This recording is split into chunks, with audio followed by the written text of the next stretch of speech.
فاعبد الله مخلصا له الدين ألا لله الدين الخالص.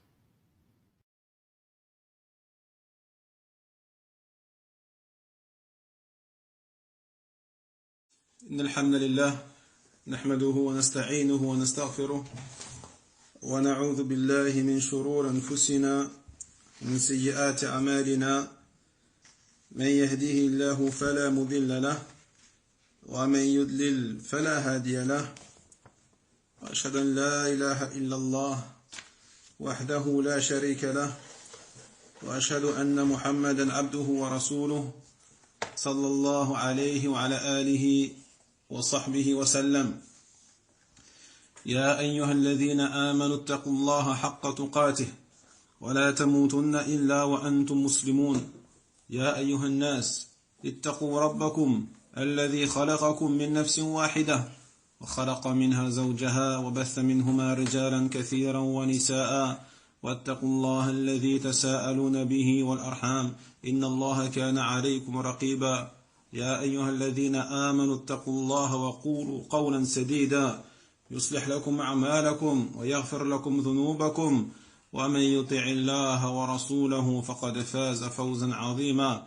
أما بعد، فإن أصدق الحديث كتاب الله، وخير الهدي هدي محمد بن عبد الله، وشر الأمور محدثاتها، وكل محدثة بدعة، وكل بدعة ضلالة، وكل ضلالة في النار. فإخوتي في الله وأخوات، السلام عليكم ورحمة الله وبركاته.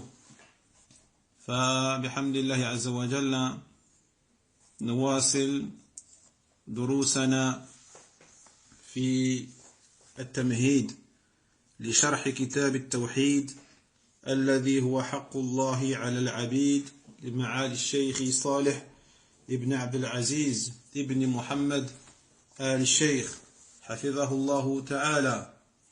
وبحمد الله سبحانه وتعالى وصلنا إلى باب الخوف من الشرك.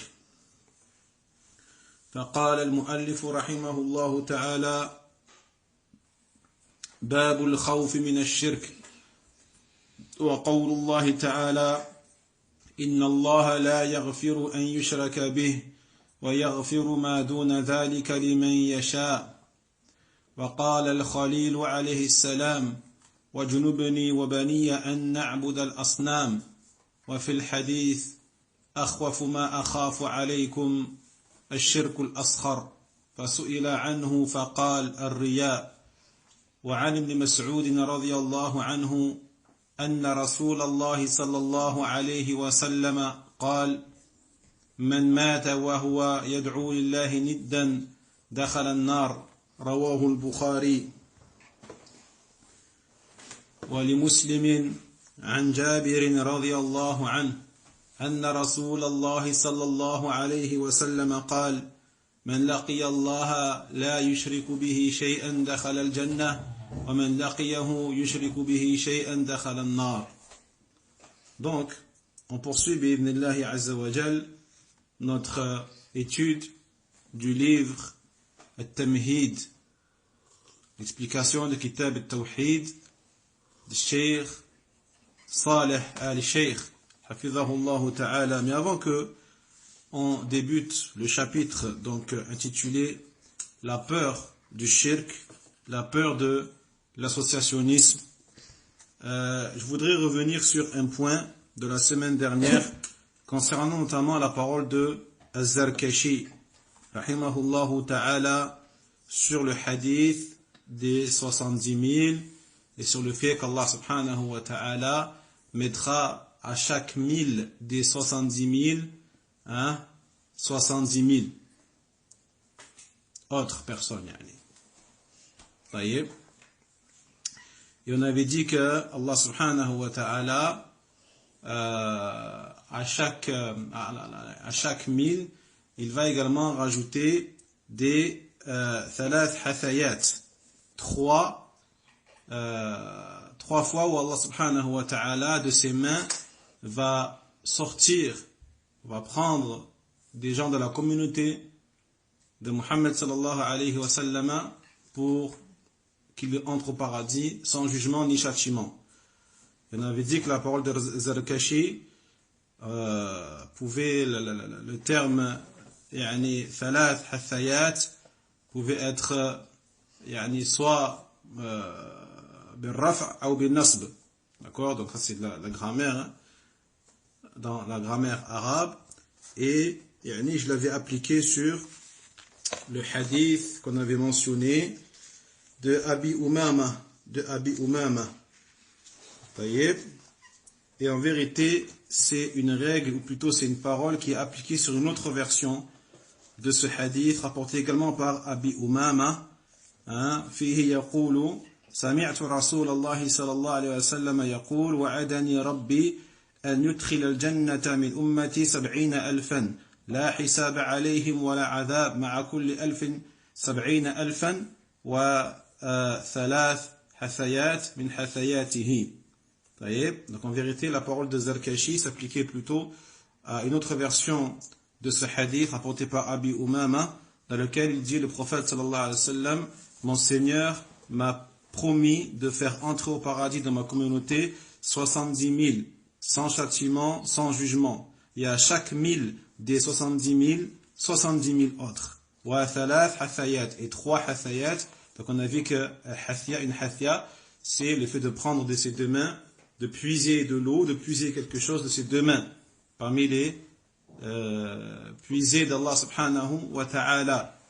Donc on avait dit que selon l'analyse grammaticale que l'on va faire de la phrase, soit c'est 3 puisées qui vont se faire à la fin, c'est-à-dire qu'il n'y aura que 3 puisements au total, ou soit c'est à chaque 1000, il y aura 3 puisements. À chaque 1000, 3 puisements.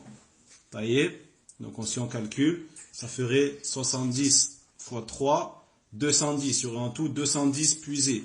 Wallahu a'lam. Donc c'est par rapport à cette version-là et non à la version qu'on avait citée, qui était à la fin وَزَادَنِي ثَلَاثَ حَثَيَاتٍ.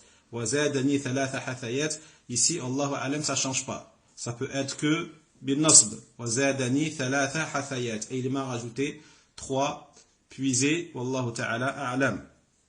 Donc on poursuit bi'idhnillah azza wa jal notre étude et on est arrivé donc au chapitre concernant la peur de الشرك, l'associationnisme.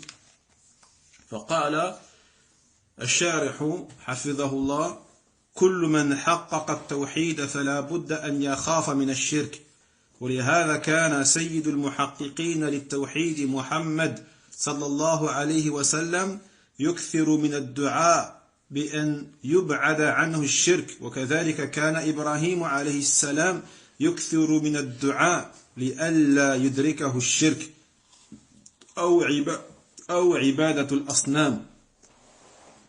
Donc, il dit le Cheikh Saleh, hafidhahullah ta'ala,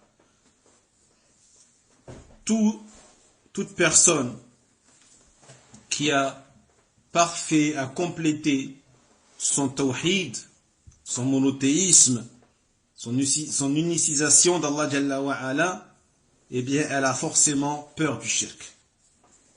Elle a forcément peur du shirk. Nécessairement peur du shirk. C'est pour cela que le maître, le chef, le leader, parmi ceux qui ont réalisé et complété leur tawhid, leur monothéisme, c'est bien sûr le prophète Muhammad sallallahu alayhi wa sallam. Donc lui-même, il faut savoir que il multipliait les invocations et demandait à Allah Jalla wa Ala qu'il l'éloigne du shirk, du polythéisme.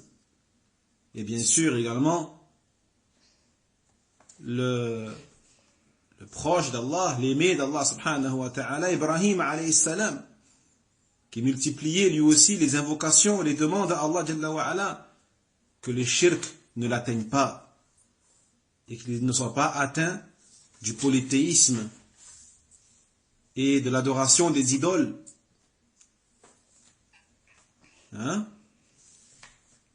Qu'en est-il alors de nous? Qu'en est-il de nous si ces deux-là, qui sont les envoyés d'Allah, les messagers d'Allah, alayhi wassalam, avaient peur de tomber dans le shirk, avaient peur du shirk. Qu'en est-il de nous?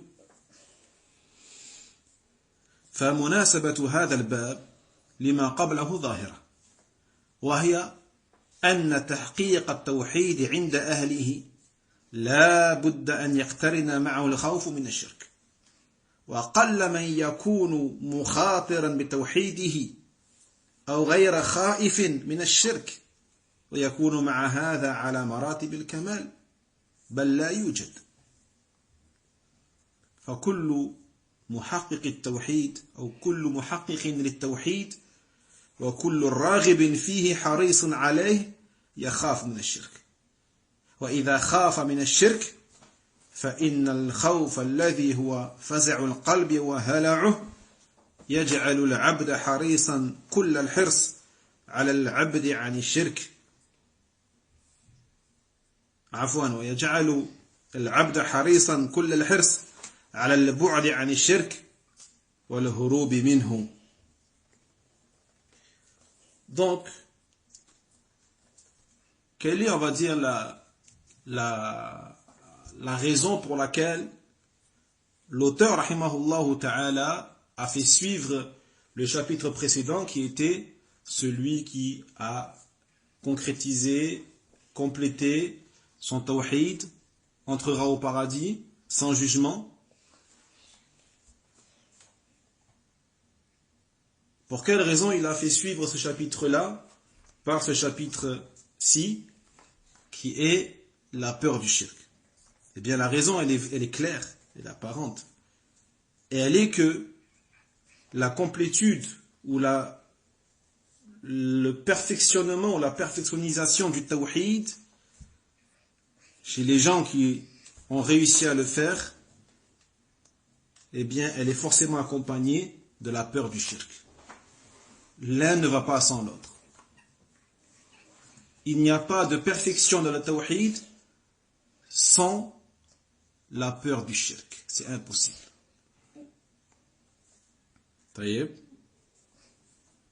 Ça veut dire que ceux qui n'ont pas peur pour leur tawhid et qui n'ont pas peur du shirk,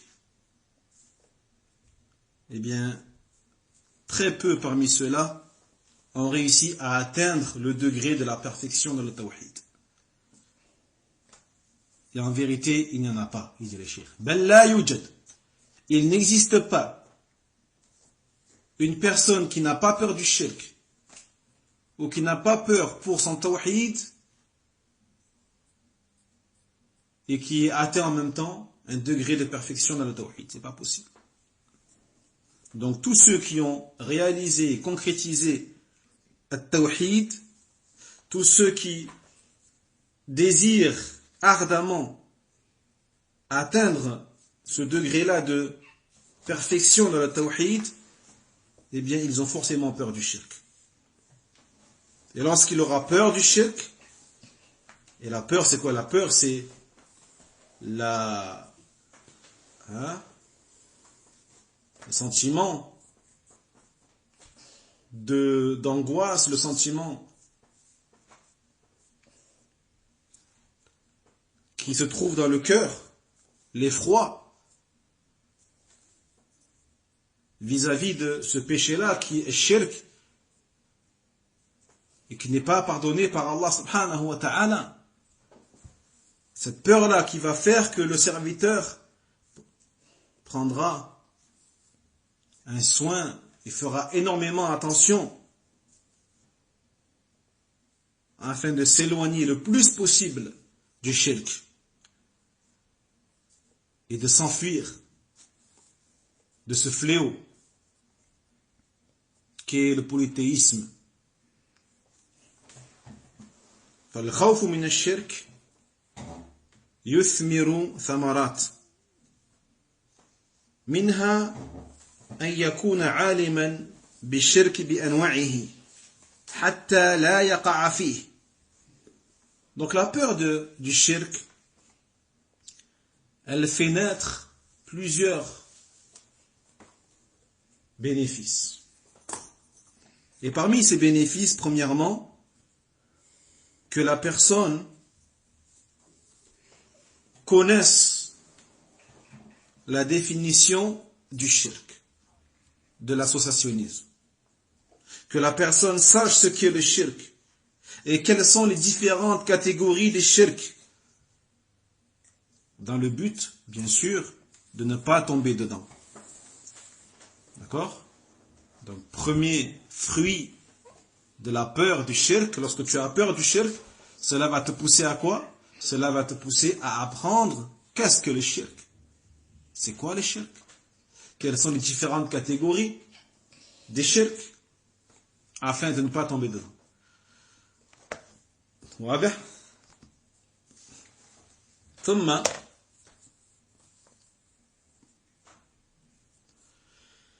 أن يكون متعلما للتوحيد بأنواعه حتى يقوم في قلبه الخوف من الشرك ويعظم ويستمر على ذلك. Deuxièmement, continue à apprendre le tawhid. Continue à apprendre le tawhid et ne jamais se dire moi je connais tawhid. C'est simple, tawhid, Allah il est unique. Et Allah c'est le seul qui mérite l'adoration. C'est tawhid, ça y est, khlas. Maintenant il faut que j'apprenne le fiqh, il faut que j'apprenne le hadith, il faut que j'apprenne la langue arabe, le Coran, le tafsir, l'usul. Là, le tawhid c'est toute la vie. Tu as fini un sharh de kitab al-tawhid, tu en fais un deuxième, et un troisième, et un quatrième, et jusqu'à ta mort. Tu dois apprendre ce qu'est le tawhid, tu dois apprendre les catégories également du tawhid, comme tu l'as fait pour le shirk. Jusqu'à ce qu'il y ait dans ton cœur cette peur du shirk. Et que cette peur-là soit amplifiée au maximum, et que tu persistes sur ça.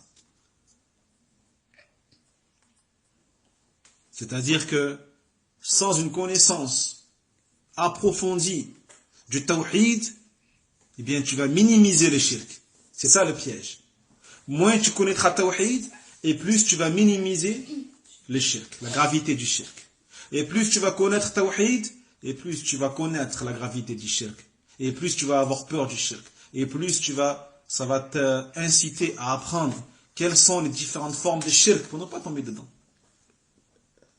ثم أن الخائف من الشرك يكون قلبه دائم الاستقامة على طاعة الله مبتغيا لمرضاته فإن عصى أو غفل كان استغفاره استغفار من يعلم عظم شأن الاستغفار وعظم حاجته للاستغفار لأن الناس في الاستغفار أنواع لكن من علم منهم حق الله جل وعلا وسعى في تحقيق التوحيد وتعلم ذلك وسعى في الهرب من الشرك فإنه إذا غفل وجد أنه أشد ما يكون حاجة إلى الاستغفار.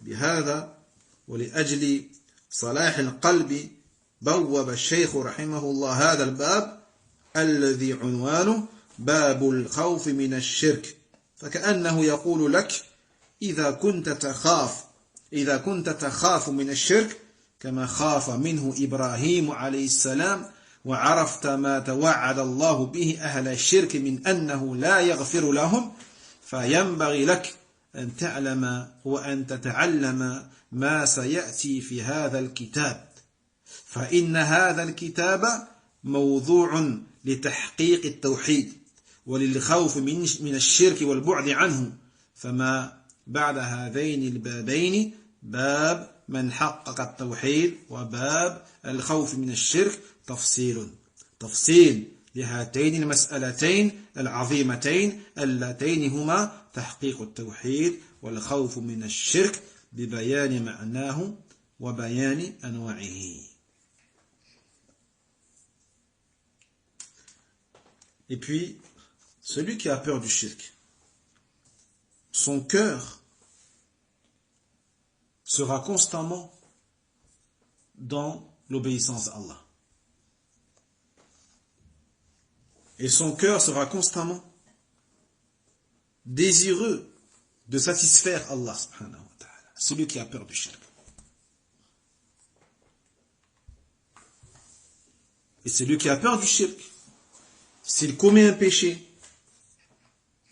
ou s'il est insouciant, il va demander pardon. Mais pas n'importe comment. Il va demander pardon d'une demande de pardon de celui qui connaît la grandeur de la demande de pardon. C'est pas une demande de pardon insouciante. C'est pas une demande de pardon ignorante. C'est une demande de pardon de quelqu'un qui connaît la gravité de ses péchés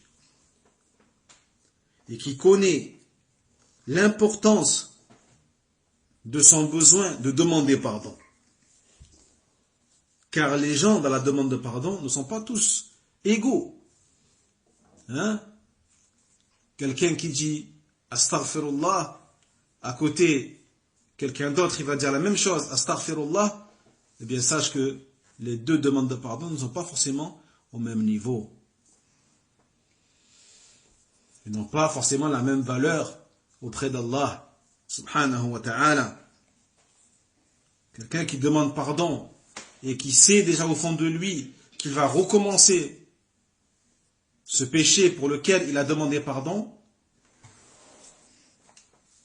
Il y a certains ulama qui disent celui qui fait ça, il doit demander pardon pour sa demande de pardon. Il doit demander pardon pour sa demande de pardon. Alors que celui qui demande pardon à Allah Jalla wa Ala, avec la ferme intention de ne plus jamais refaire ce péché, et qu'il regrette du fond de son cœur, et qu'il arrête sur le champ ce péché-là, lui, il a un haut degré de demande de pardon et de repentir. Taïeb, celui qui connaît Naam, le droit d'Allah subhanahu wa ta'ala et qui va s'efforcer de parfaire son tawhid tous les jours au quotidien et qui apprend ce qu'est tawhid, ce qu'est shirk, qui va s'éloigner le plus possible de l'association. Mais celui-là, lorsqu'il va se retrouver dans des situations ou des moments de faiblesse ou des moments d'insouciance, eh bien, il ressentira ce besoin-là de demander pardon à Allah subhanahu wa ta'ala. Alors que celui qui n'a pas peur du shirk, même quand il va faire un péché, il ne ressentira pas ce besoin énorme de demander pardon à Allah subhanahu wa ta'ala, ce regret, cette dépendance de la demande à Allah de pardon. C'est pour cela, et pour réformer les cœurs, que l'auteur, rahimahullah ta'ala, a placé ces différents chapitres dans un ordre bien précis. Donc ce chapitre-là, Al-Khawf min ash-shirk, le chapitre de la peur du shirk. Comme s'il te disait, ô toi lecteur, il te dit, si tu as peur du shirk, si tu arrives à craindre le shirk, comme Ibrahim alayhi salam le craignait, et si tu sais qu'Allah subhanahu wa ta'ala a fait redouter et a intimidé et a menacé les gens du shirk et leur a dit qu'ils ne leur pardonneront pas, qu'il ne leur pardonnera pas, eh bien il te faut, dans ce cas-là, il faut que tu saches, il faut que tu apprennes ce qui va venir dans ce livre. Ce qui viendra après ce chapitre-là, dans ce livre-là qui est Kitab al-Tawhid. Parce que ce livre-là, il a été écrit, il a été rédigé pour ce but ultime. Pour ce but ultime qui est la perfection du Tawhid. Qui est le perfectionnement de ton tawhid, pour concrétiser la peur du shirk et son éloignement. Donc ce qui va venir après ces deux chapitres-là, le chapitre concernant ceux qui ont concrétisé, réalisé, complété le tawhid, et le chapitre 6 qui est celui de la peur du shirk, viendra donc les détails. Viendront les détails de ces deux mas'ala, de ces deux questions immenses qui sont le perfectionnement du monothéisme et la peur du shirk. Il y en aura donc, Inch'Allah Ta'ala, dans ce qui va suivre, l'explication et l'exposé de ces sens et de leurs différentes catégories.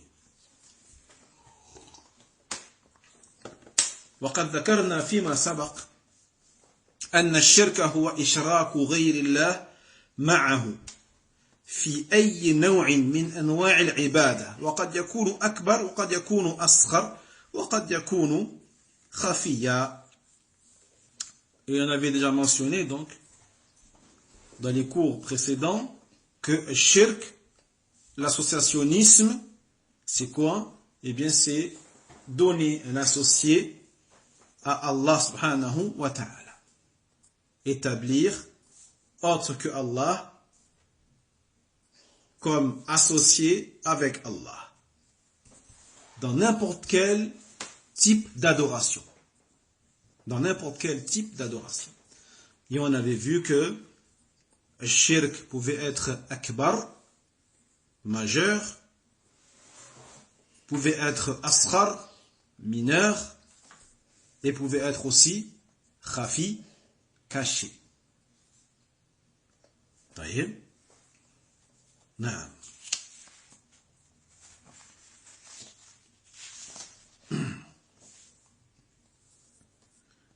إذن الشرك في توحيد الإلهية والعبادة ينافي التوحيد كل المنافاة. قال الشيخ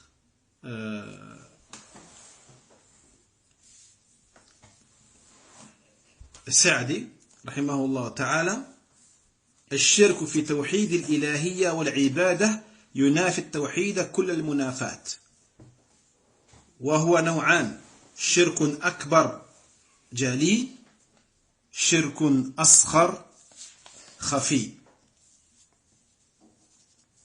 طيب، فأما الشرك الأكبر فهو أن يجعل لله ندا يدعوه كما يدعو الله، أو يخافوه أو يرجوه أو يحبه كحب الله، أو يصرف له نوعا من أنواع العبادة، فهذا الشرك لا يبقى مع صاحبها من التوحيد شيء.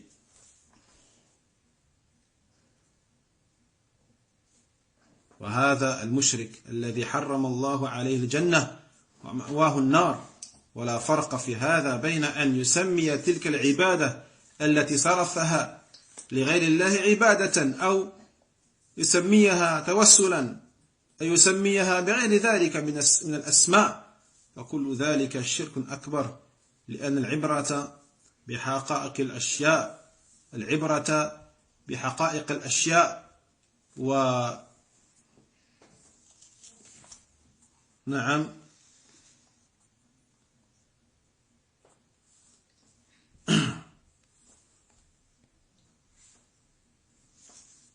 طيب، قال العلماء: العبرة بحقائق الأشياء ومعانيها دون ألفاظها وعباراتها. Il dit le Cheikh Al-Sa'di rahimahullah ta'ala, le shirk concernant le tawhid de l'adoration ou de la divinité s'oppose totalement au tawhid d'une opposition totale. Et donc il dit le shirk est de deux sortes. Un shirk qui est akbar et un shirk qui est asghar. Shirk akbar qui peut être soit apparent ou inapparent, et un shirk asghar qui peut être aussi apparent ou inapparent, comme on avait vu. Quant au shirk al-akbar, majeur ou supérieur, c'est le fait de mettre un égal à Allah subhanahu wa ta'ala. De mettre un égal à Allah. Et de l'invoquer comme il invoque Allah. Ou d'avoir peur de lui comme il a peur d'Allah. Ou d'espérer en lui comme il espère en Allah. Ou de l'aimer comme il aime Allah, Jalla wa ala. Ou de lui vouer n'importe quel type d'adoration. Donc ce shirk-là, celui qui le commet, il n'aura plus aucune part de monothéisme en lui. Celui qui commet ce genre de shirk al-akbar n'aura plus aucune part de monothéisme en lui. Donc ce mushrik, ce polythéiste, Allah Jalla wa ala lui interdit le paradis s'il meurt dessus. Et son refuge et sa destination, c'est le feu. Et il n'y a aucune différence entre le fait que certains parmi ceux qui commettent du shirk al-akbar appellent cela adoration, ou appellent cela tawassul. Certains te disent, parmi les soufis notamment, ils te disent ceci n'est pas une adoration, c'est un tawassul, c'est un moyen de se rapprocher d'Allah subhanahu wa ta'ala par le biais des morts, par le biais des saints, mathalan, ou de leur gourou. Peu importe, en vérité, le nom qu'ils donnent à leurs actes. Peu importe. Tawassul, ibada, taqarrub, ou tabarruk. Peu importe le nom qu'ils donnent, toutes ces choses-là sont de l'associationnisme majeur. Car ce qui compte, c'est la réalité des choses et la signification des choses. C'est la réalité des choses, la signification des choses. Ce n'est pas les termes, ce n'est pas les expressions, les formules utilisées, c'est la réalité. C'est pas parce que la personne se dit faire partie des Ahlus Sunnah qu'elle en fait forcément partie auprès d'Allah Jalla wa ala. C'est pas parce que la personne dit qu'elle fait partie des Salafis qu'elle fait forcément partie des Salafis aux yeux d'Allah subhanahu wa ta'ala.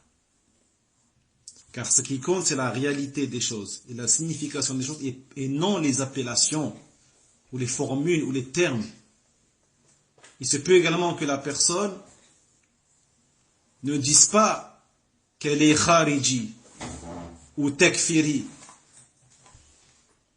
mais sa croyance, ses actions, ses paroles font que c'est un takfiri pour Allah, c'est un khariji pour Allah. Il se peut que la personne ne dise pas, moi je suis un ash'ari, ou un mu'attil, ou un murji, ou un jahmi, mais sa croyance, qui est de renier notamment par exemple les noms, les attributs d'Allah Jalla wa ala, fait qu'elle est jahmi, fait qu'elle est mu'tazili, même si elle ne le dit pas. Non. Donc, ce qui compte, c'est la réalité des choses et non les appellations. والشرك الأصغر فهو جميع الأقوال والأفعال التي يتوسل بها إلى الشرك كالغلو في المخلوق الذي لا يبلغ رتبة العبادة كالحلف مثلا بغير الله سبحانه وتعالى ويسير الرياء ونحو ذلك.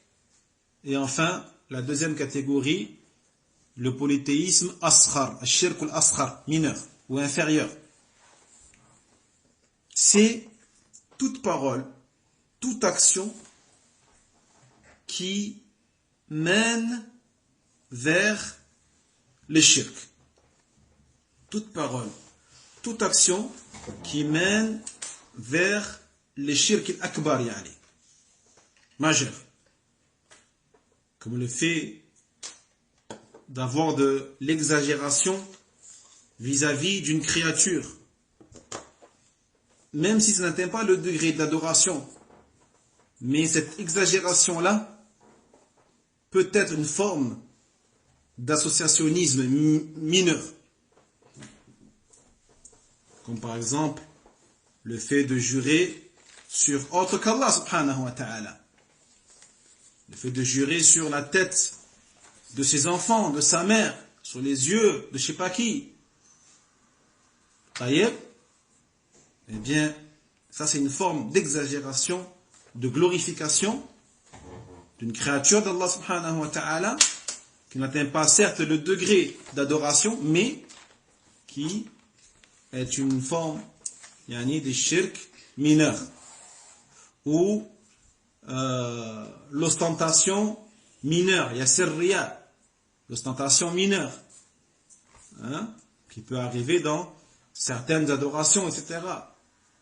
Ça n'atteint pas le degré d'adoration, mais cela yani, est appelé quand même du shirk, comme on le verra dans le hadith, hein, comme on le verra dans le hadith de ce chapitre. Inch'Allah ta'ala.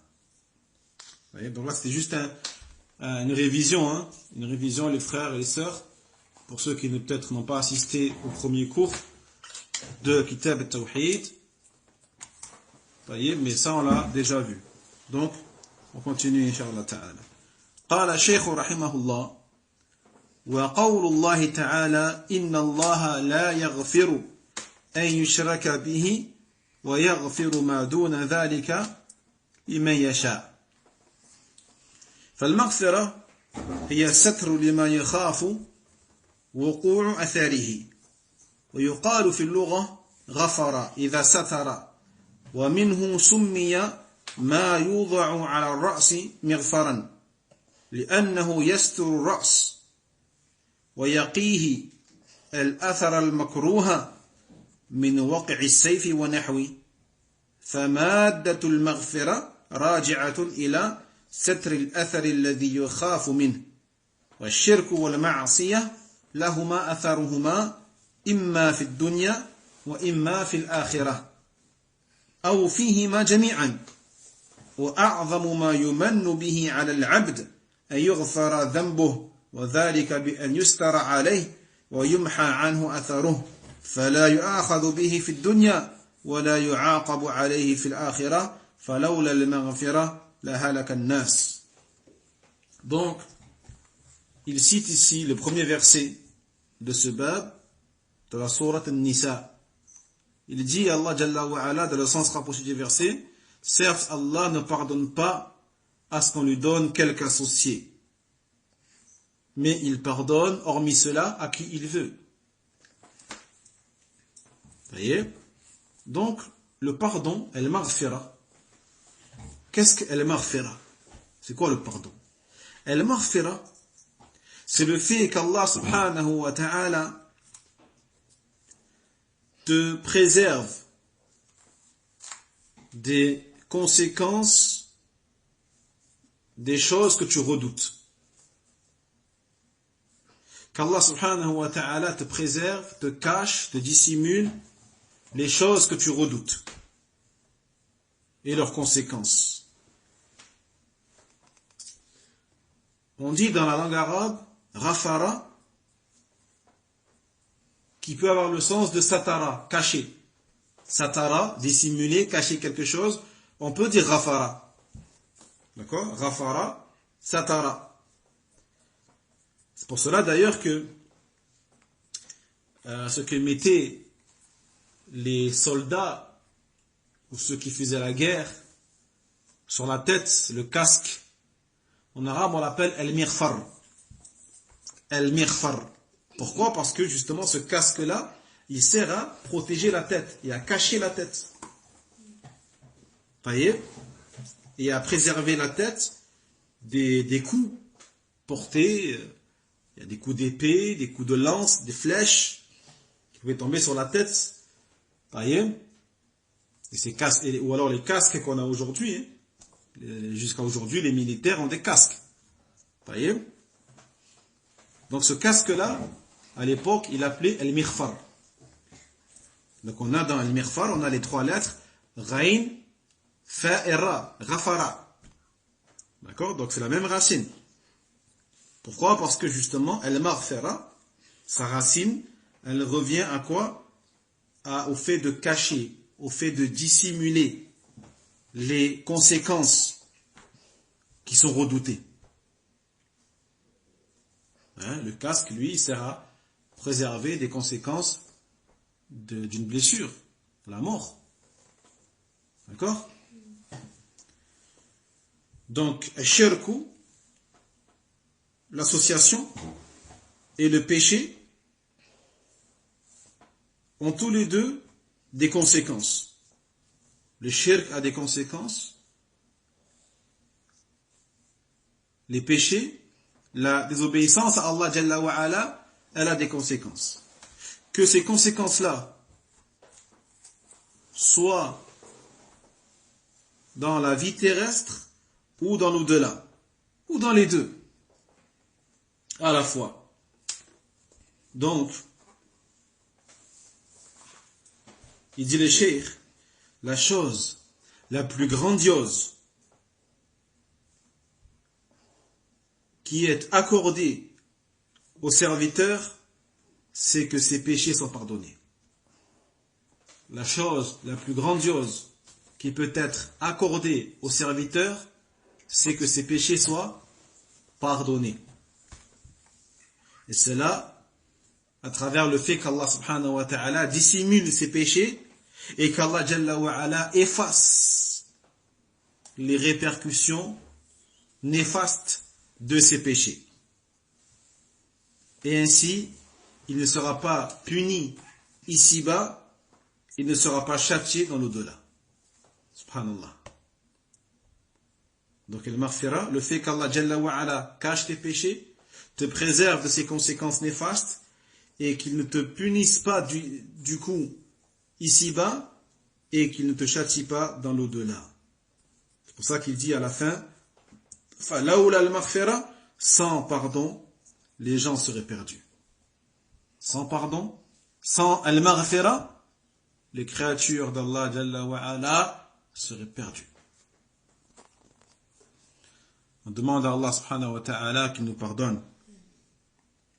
ومعنى قوله جل وعلا في هذه الآية لا يغفر أي أبدا لا يغفر أبدا فقوله لا يغفر أن يشرك به وعيد بأنه تعالى لم يجعل مغفرته لمن أشرك به وقد قال العلماء في قوله إن الله لا يغفر أن يشرك به إن في هذه الآية دليلا على أن المغفرة لا تكون لمن أشرك شركا أكبر أو أشرك شركا أصغر فإن الشرك الأصغر لا يدخل تحت المغفرة بل يكون بالموازنة فهو لا يغفر إلا بالتوبة فمن مات على ذلك غير تائب فهو غير مغفور له ما فعله من الشرك وقد يغفر الله تعالى غير الشرك كما قال ويغفر ما دون ذلك لمن يشاء فجعلوا الآية دليلا على أن الشرك الأكبر والأصغر لا يدخل تحت المشيئة.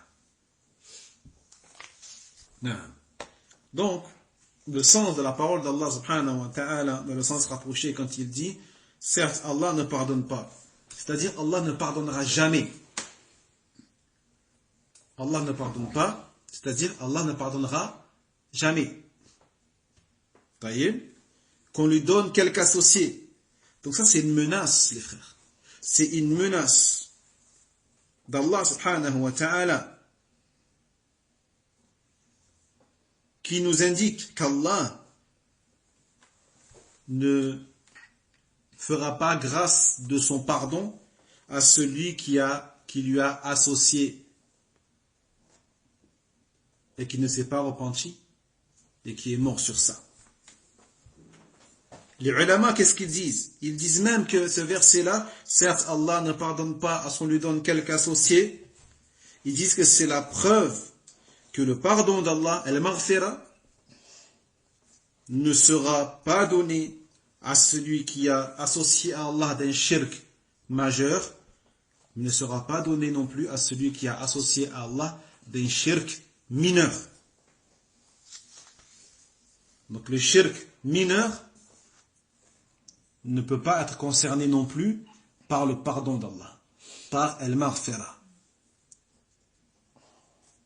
Taïeb, mais il a besoin en contrepartie de repentir.